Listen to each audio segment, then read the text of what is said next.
The sky above Earth was filled with strange lights that did not belong to any star. From every observatory and defense station, the same view appeared. Thousands of alien ships, black and vast, sliding across the edge of space.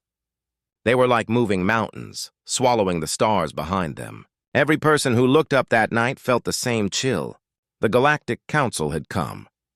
In the command room of the Terran Defense Array, Captain Elias Grant stood before a huge display. Lines of red marks showed the positions of the alien fleet. His face stayed calm, but his eyes never stopped moving. Around him, officers whispered reports, computers hummed, and satellites whispered through the channels of quantum light. Every system on Earth was awake. The Council had not visited Earth for almost 200 years.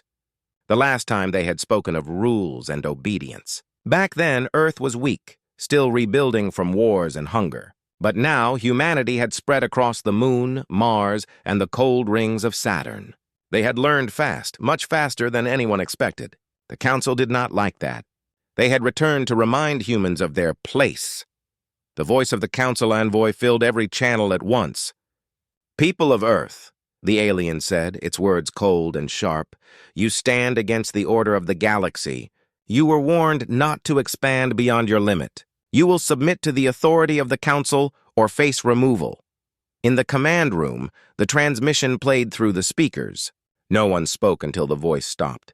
Then Elias turned to his officers and said quietly, "Send them our reply." The message left Earth in a single beam of light. Across the distance, it reached the lead alien ship, the size of a continent. The message was simple: "Do not cross that line." The line was not drawn on any map, but everyone knew where it was. A thin ring of satellites marked the boundary of the solar system's defense field. No ship from the Council was to pass it. The aliens laughed. Across their networks, the sound echoed, deep, cruel laughter. They had crushed 100 worlds before. They thought Earth was just another small planet with big words. "Primitive threats," one alien captain said. "Their ships are toys. Their people are soft." Elias listened to the reports as the first Council cruiser began to move forward. It glided slowly, bright engines burning against the darkness, crossing the invisible line as if to prove a point. "Target lock?" Elias asked. "All satellites ready," his technician answered. "Quantum field aligned." "Orders, sir?" Elias did not blink. "Hold fire until the cruiser crosses completely." On every screen, the alien ship crossed the threshold. It was a symbol of arrogance, a test of power. They wanted to show that Earth's warning was meaningless. The sensors began to flicker. Numbers appeared across the display. Unknown energy levels, rising, building. The alien captain on the cruiser laughed again. "We are inside your line, Earth. What will you do now?" Elias spoke one word: "Execute." The next second, the stars blinked. No one saw the weapon. No beam, no flash, no explosion. The cruiser simply vanished. One moment it was there, the next, it was gone. Dust, vapor, nothing left but silence. Every alien ship stopped moving. Even the Council flagship fell quiet. Across the galaxy, thousands of watchers listened as one of the most powerful ships in existence disappeared without sound. The silence that followed felt heavy. The alien commanders opened every channel, scanning for radiation, for fragments, for life signs. There was nothing. The energy used left no trace. It was as if the cruiser had never existed. On Earth, the Defense Command stayed quiet. Elias looked at the sensors. Confirmed. "Target neutralized," his second officer whispered. "They're not moving anymore." "They will," Elias said softly. Fear never lasts long.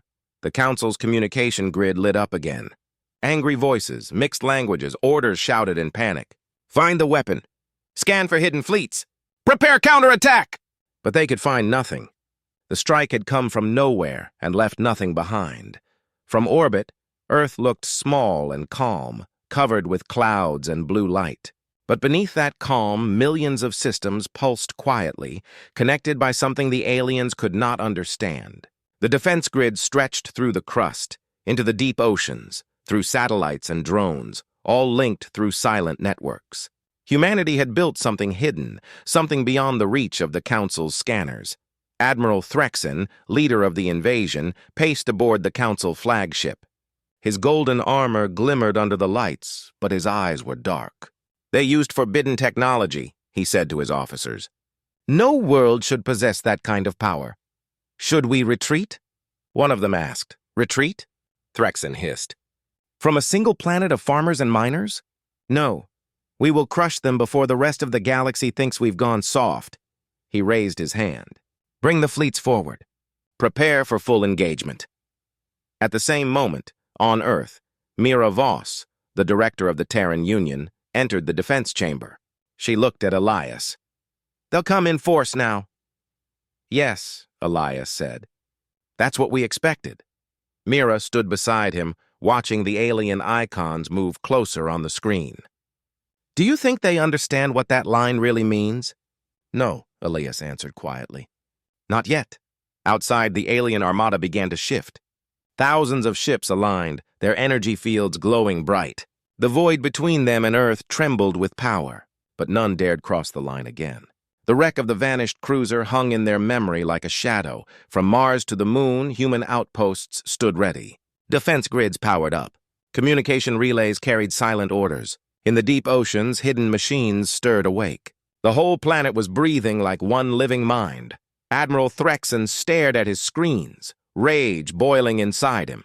"They think they can scare us with tricks and words," he said.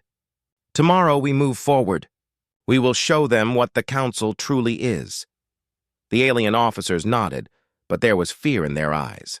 They had seen something they could not explain, something that broke every law they knew.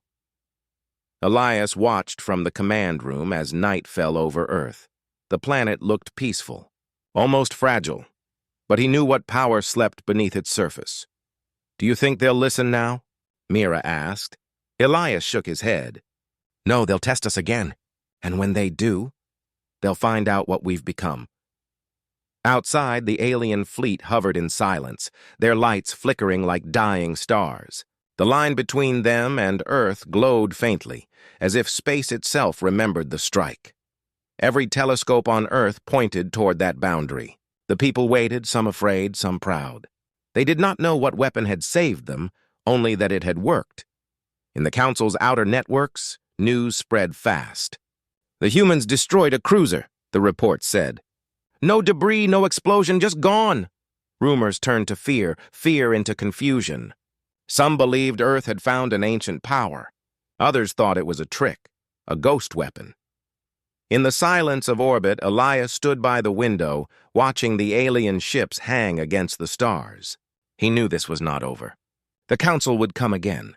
And when they did, they would not just test the line, they would try to break it. But the line was not made of satellites or shields. It was made of resolve, of unity, of a promise that Earth would never bow again. As the night deepened, the stars above flickered like quiet witnesses. Somewhere beyond them, thousands of worlds waited to see what would happen next. For now, there was peace, but it was the kind of peace that waited with clenched fists. The Council had been warned once. The line had been drawn, and though they laughed, the humans knew what would follow when that laughter ended. Elias turned from the window and whispered to himself, "Let them come." Far away, deep in the alien flagship, Admiral Threxen gave his final order before the silence fell. "Tomorrow, we cross that line." And the stars above Earth waited, cold and still, for the war that would decide the fate of the galaxy. The alien fleet stayed at the edge of the solar system for many hours after the first ship disappeared. None of them moved. None of them spoke. It was as if space itself had gone silent. Every sensor they had kept scanning, but nothing was found. No wreckage, no fragments, no radiation. It was as though the ship had never existed. Some of the younger alien officers began to whisper that they had crossed a cursed boundary. But their commander, Admiral Threxen, refused to believe in fear. He stood tall in the command hall of his flagship, eyes glowing faintly under the blue lights. "There is no curse," he said coldly.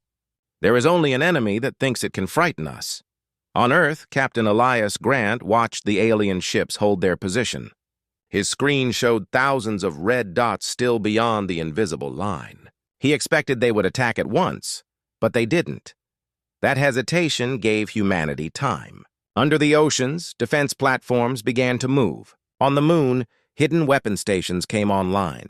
Across Earth's cities, the power grid adjusted itself for war. Elias knew that if the Council fleet attacked, Earth would be tested like never before. Director Mira Voss arrived again at the command center. She looked calm, but her voice carried a sharp edge. "We have reports from our Mars station. They say the aliens are building something out there. Some kind of field array." Elias frowned. "They're preparing a blockade." "Yes," she said. "They think they can cut us off, starve us, isolate us until we surrender." "They don't understand," Elias said quietly. "We've lived in isolation before. It made us stronger." Mira looked up at the massive display showing the alien fleet. "Do you think they'll risk crossing again?" "They will," Elias replied. "Pride always wins over reason."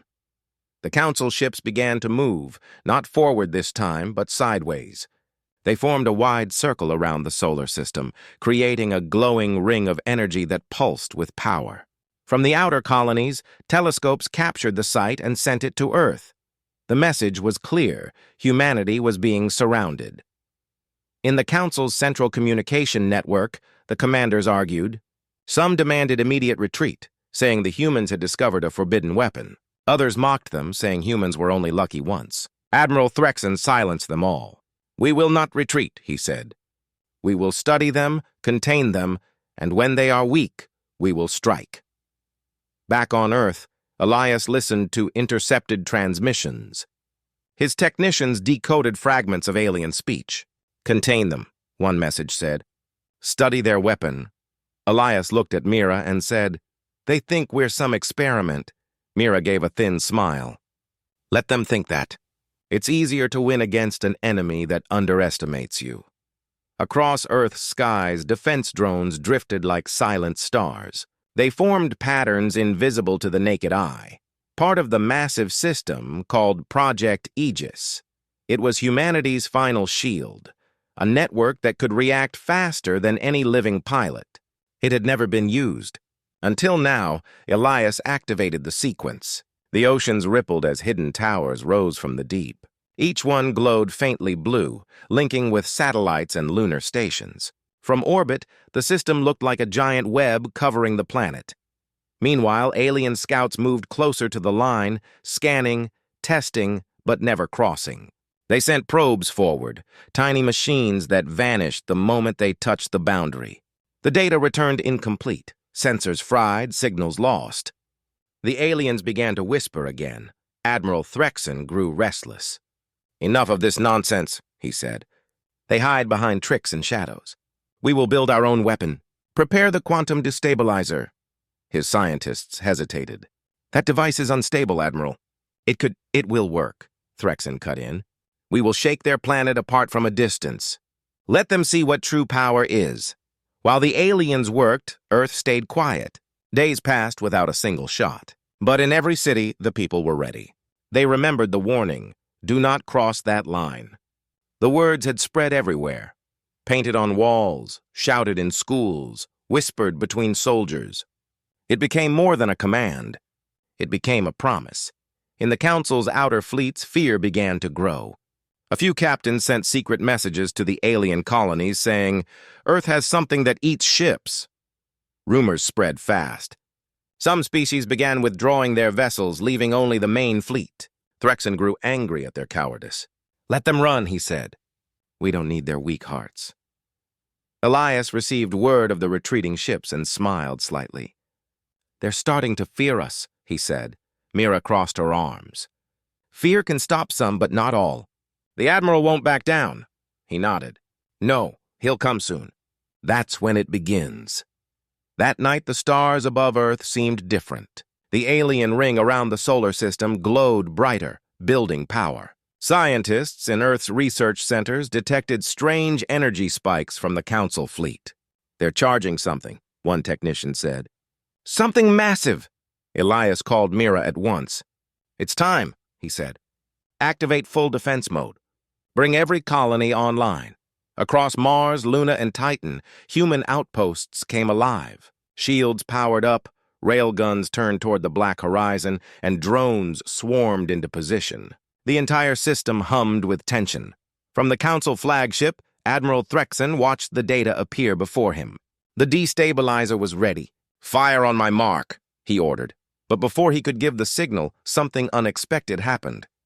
His communication screens flickered. Static filled the air. Then, through every channel, a human voice spoke clearly. It was Mira's. "You think you can control us," she said. "You think your rules make you strong? But you came to our home without understanding what you face. You have one last chance. Leave now. The next step you take will be your last." The alien bridge went silent. Threxon's officers looked uneasy. "She dares to threaten the Council," one hissed. Threxon smiled slowly. "Transmit this," he said. "Tell her we will answer tomorrow. With fire." On Earth, Mira received the translation. "They said tomorrow they will break our planet's pride." Elias watched the stars beyond the window. "Then tomorrow they will learn what pride costs." Hours passed. In the darkness between worlds, alien ships kept their engines burning. They were waiting for the signal.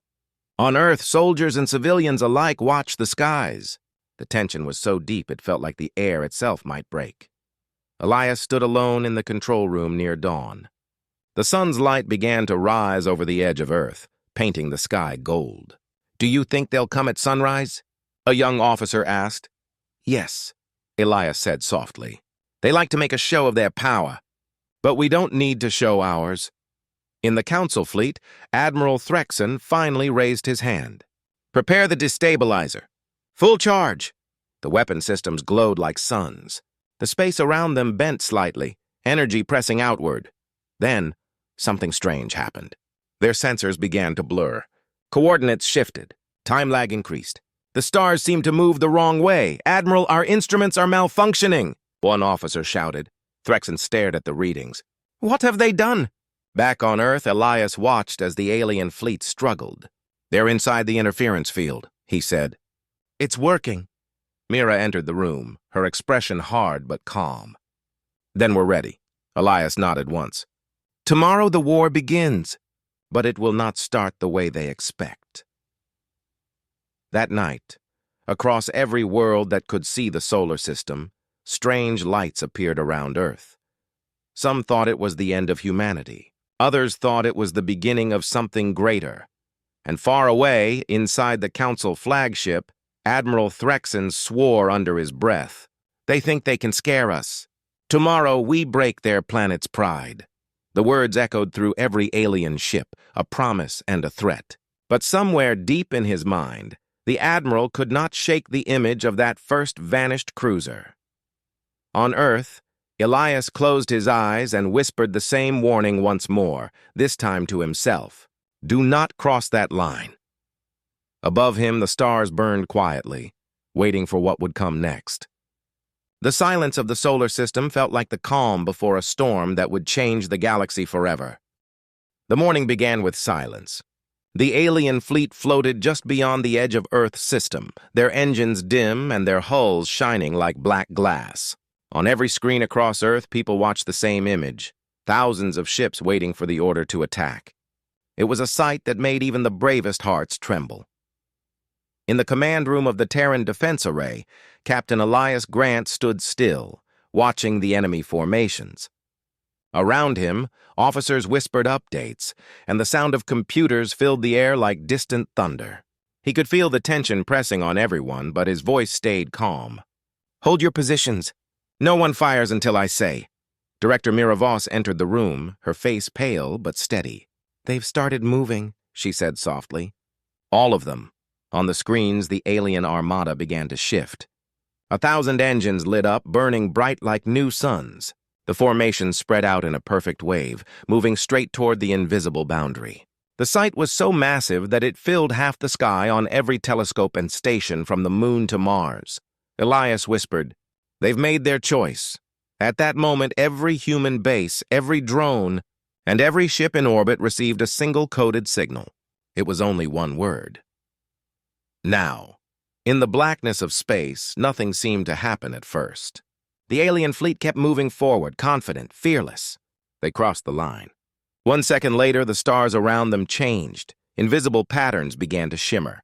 The void rippled like water. Then, from nowhere, hundreds of bright points of light appeared. Earth's hidden drones.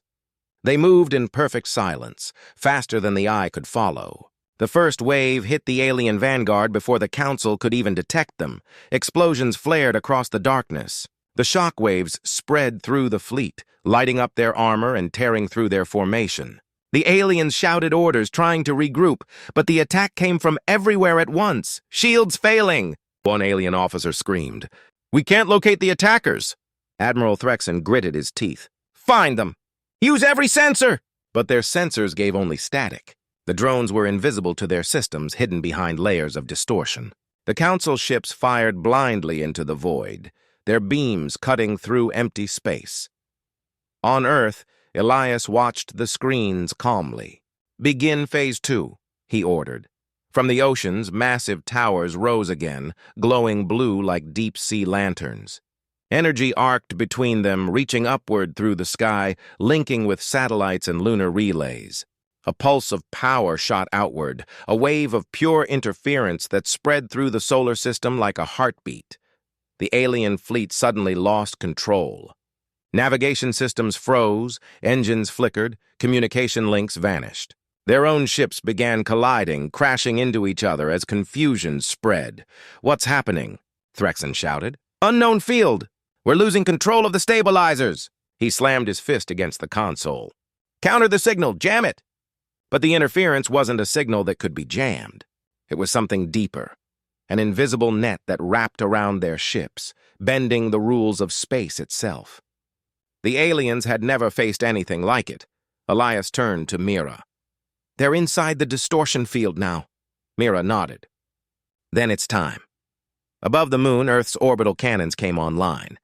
Giant rings of metal glowed red, powered by the fusion cores buried deep inside their structure. They aimed upward at the alien fleet trapped inside the field.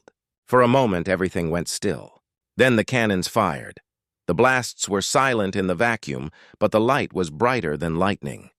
Each shot traveled faster than sound, faster than thought. When they hit, the alien ships broke apart like glass. Whole cruisers vanished into dust, leaving trails of molten fragments drifting away. Inside the Council fleet, chaos spread. Ships tried to retreat, but the field twisted their paths. Some turned in circles, others disappeared into strange flashes, never seen again. The captains screamed over their channels, but no help came. Elias watched with quiet eyes. "They wanted war," he said softly.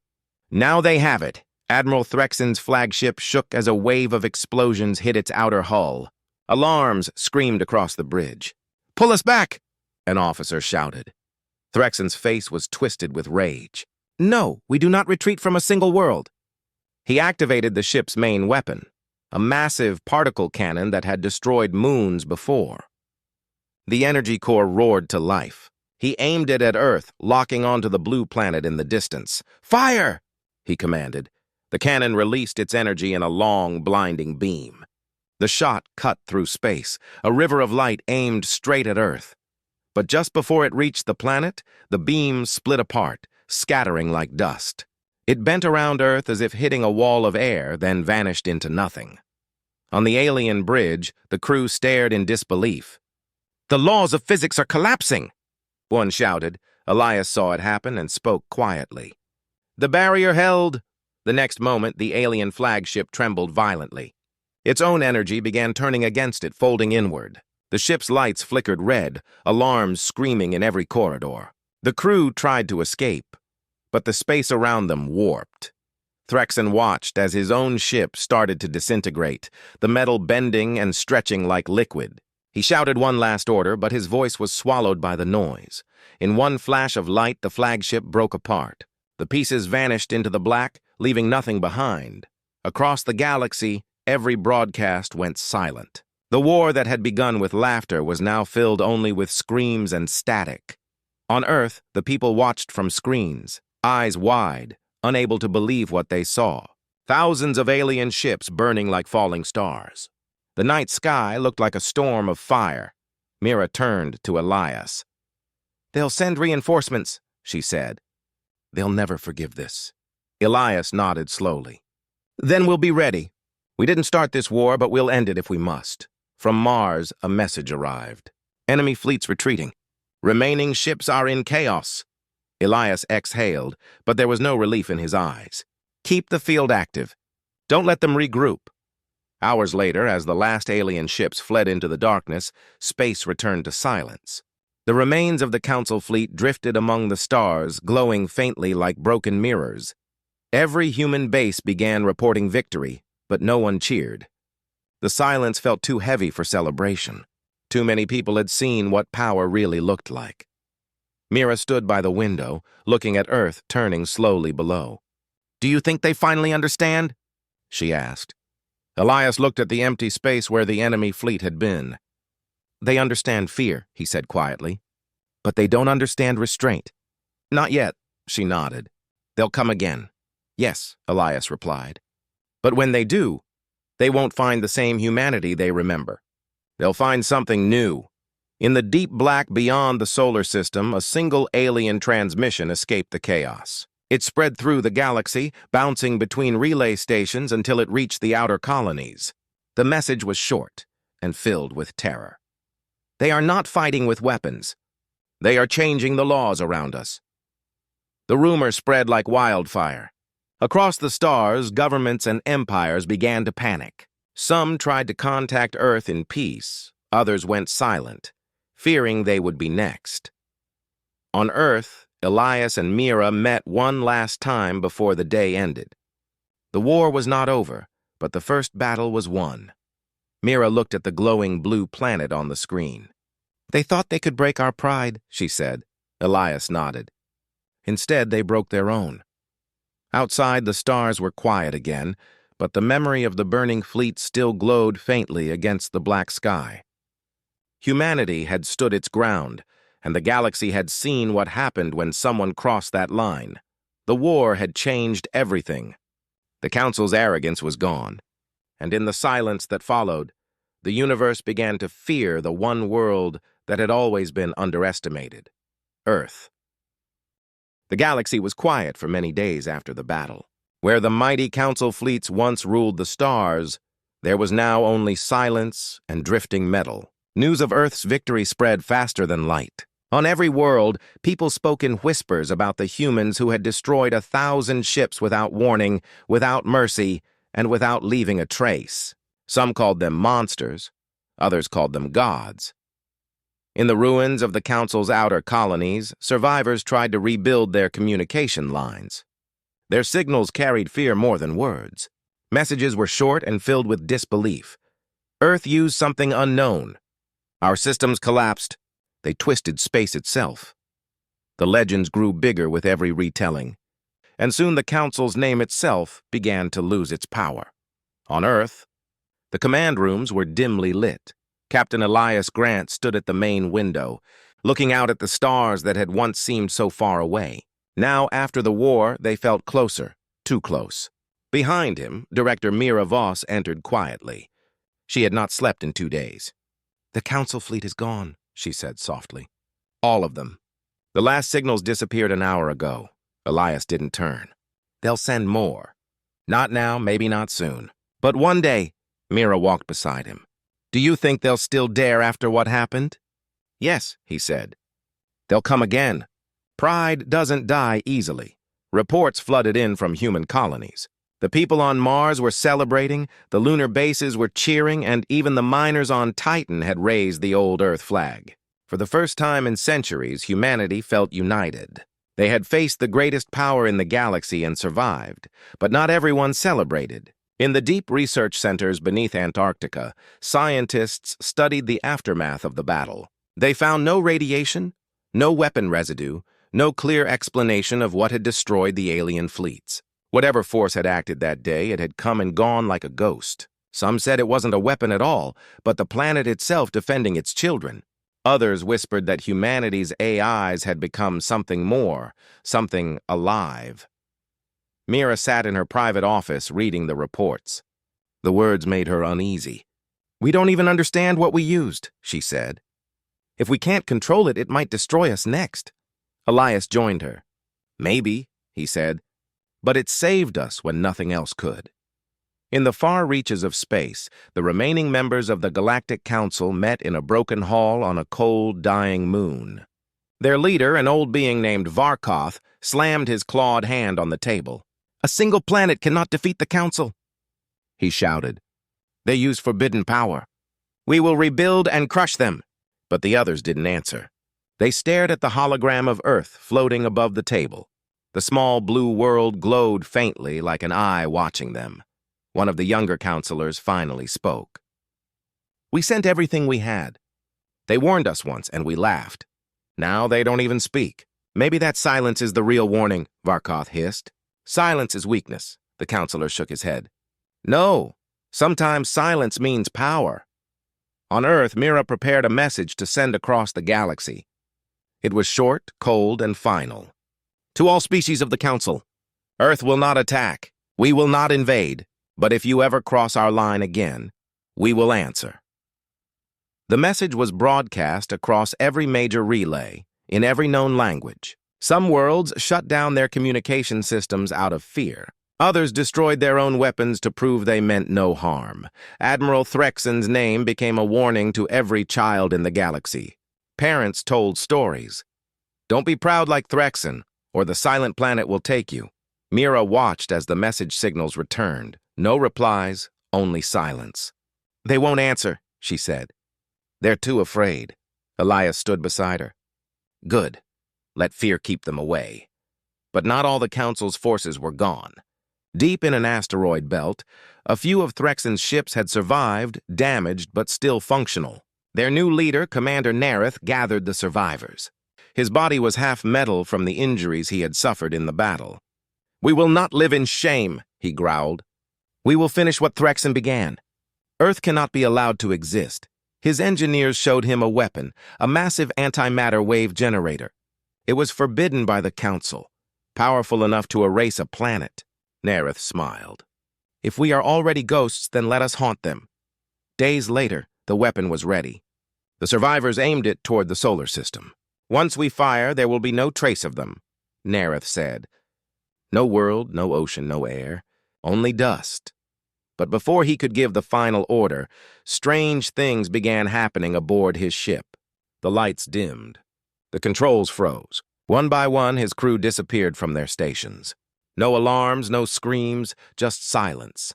Nareth tried to move, but the ship's systems no longer obeyed him. The engines reversed on their own. The navigation map blinked and shifted. He looked at the display and saw the impossible. Their own fleet was turning its weapons on itself. "Stop!" he shouted. "Override the control!" But his voice was lost to the hum of power building in the core. The antimatter weapon began to charge again, but now it was aimed at their own ships. From Earth, Elias and Mira watched the readings on their screens. "They tried to fire again," Mira said. Elias nodded. "And something stopped them." "What stopped them?" she asked. He looked at her and said softly, "Not us." In space, the last of Threxon's followers vanished in a white burst of light. When the glow faded, nothing was left. Mira stared at the data. "Did we do that?" Elias didn't answer. He looked at the empty space on the monitor and whispered, "Maybe the universe finally decided to defend itself." A few hours later, the Galactic Council's capital world received one last message. It wasn't from Earth's network, not even from any known relay. The signal came from deep space, encoded in human language. When they decoded it, only one sentence appeared. "The line extends farther than you think." That night, across the galaxy, entire fleets powered down. Colonies went dark. No one dared to send ships toward Earth again. On Earth, life slowly began to return to normal. The cities glowed again. Children played under peaceful skies, and the sound of laughter replaced the hum of war. But beneath the oceans and deep inside the planet, the machines of Project Aegis remained active. They never powered down, always waiting, always watching. Mira stood with Elias on the cliffs near the Atlantic Defense Tower. The sea was calm, the wind soft. "We won," she said quietly. Elias watched the horizon. "Maybe." But victory isn't always peace. She looked at him. Do you think they'll ever come again? He shook his head.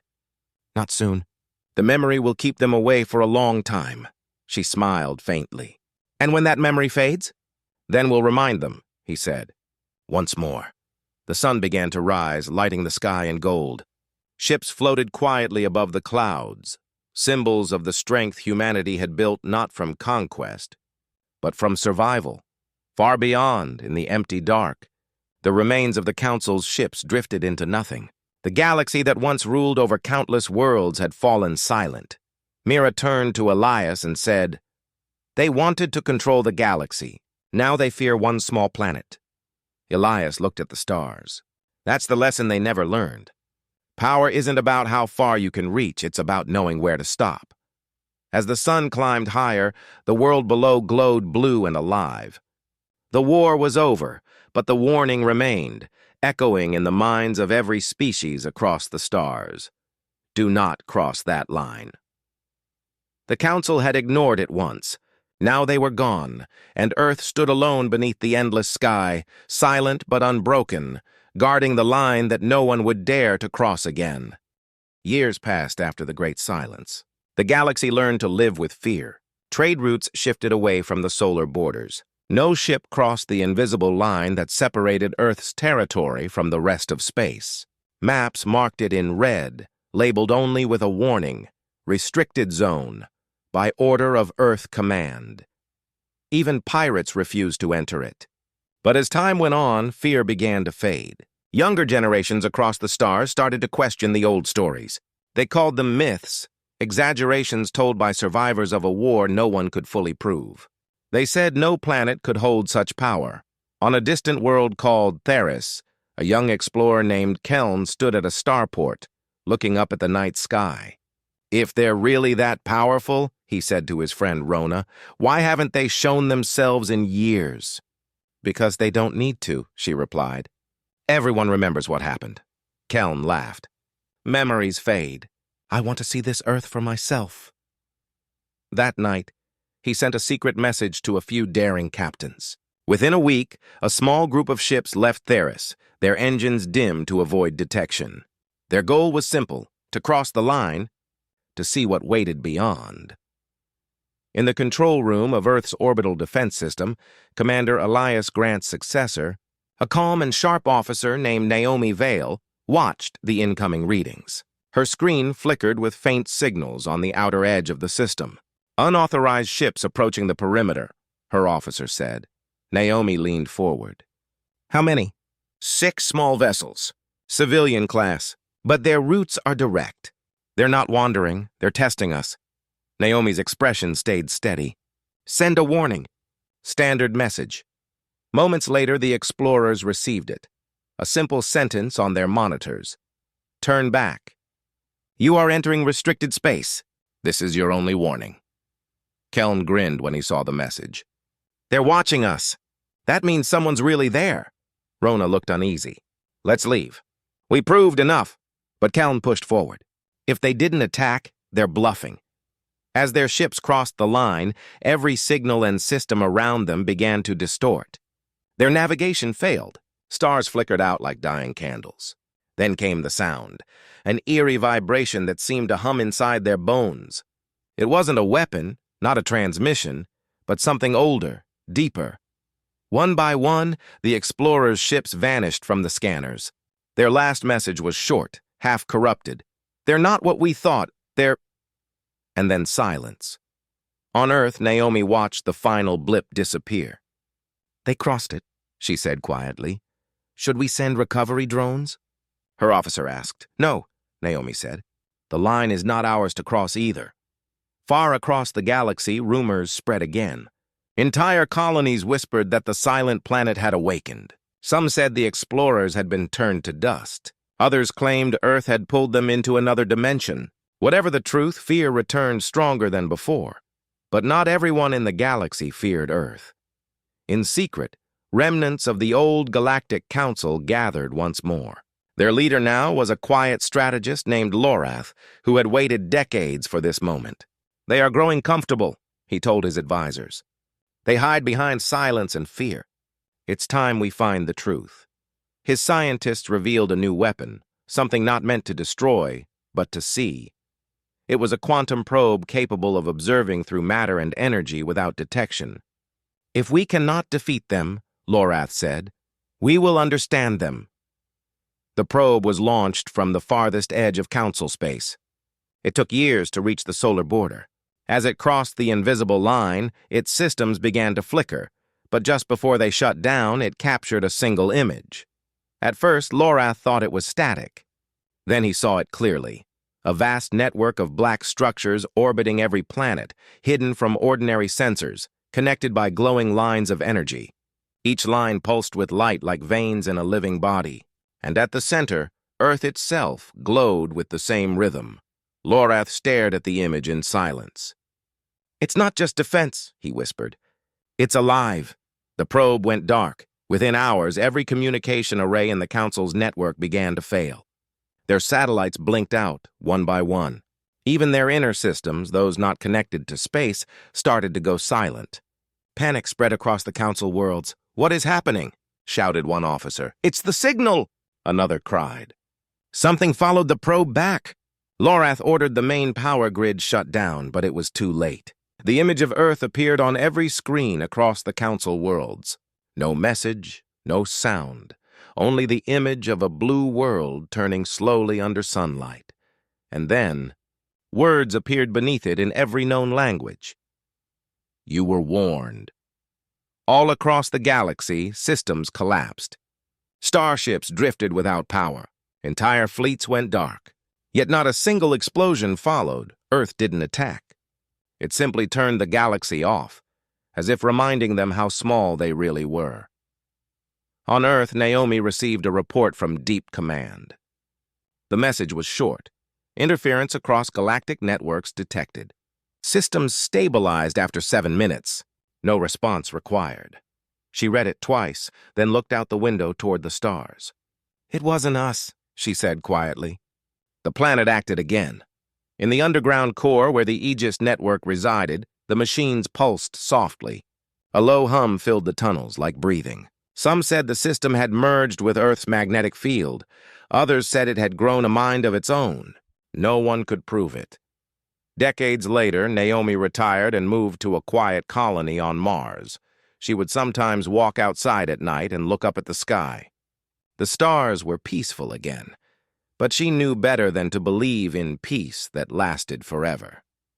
One evening, she met a young cadet who asked her, "Commander, do you really think Earth is alive?" Naomi smiled faintly. "Alive or not, it protects us. Maybe it's something older than we can understand." The cadet hesitated. "Do you think the Council will ever try again?" Naomi looked at the horizon where the red desert met the black sky. "No," she said. "They learned. Everyone who crosses that line disappears, and no one laughs anymore. In the farthest parts of the galaxy, explorers still tell stories. They speak of the day when the sky itself will move, when the silent planet will open its eyes once more. Some say it's only a myth, but even the bravest captains refuse to fly near the solar border. And yet, deep in uncharted space, a new race was rising. They knew little of the old wars, only fragments of legends. They looked at the Forbidden Zone and saw opportunity. "The humans cannot still exist," their leader said.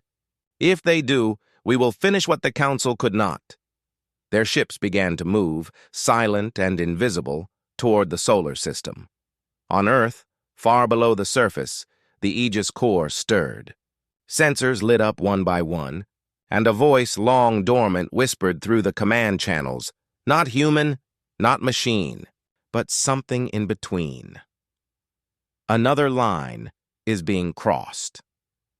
The skies above Earth darkened for a moment as orbital stations powered on. Deep in the oceans, hidden towers awakened. On Mars, Naomi felt the ground tremble faintly under her feet. She looked up and saw the old defense satellites rise from the planet's shadow. She whispered softly, "They never learn." Across the stars, the invading fleet approached the line. Their scanners detected nothing, only silence. But within that silence was something vast, something awake. The lead captain hesitated. "Should we continue?" Their leader replied, There is no such thing as a cursed world. And then they crossed. From the edge of the galaxy, a light flared, brief, silent, and final. When it faded, the fleet was gone. No debris, no explosion, not even dust. On Earth, the sky cleared. The planet returned to its quiet hum. Naomi stood under the stars and smiled. Some lines, she said, are not meant to be crossed. The galaxy would remember that lesson again. Earth had warned them once. They laughed. And just like before, now they were gone.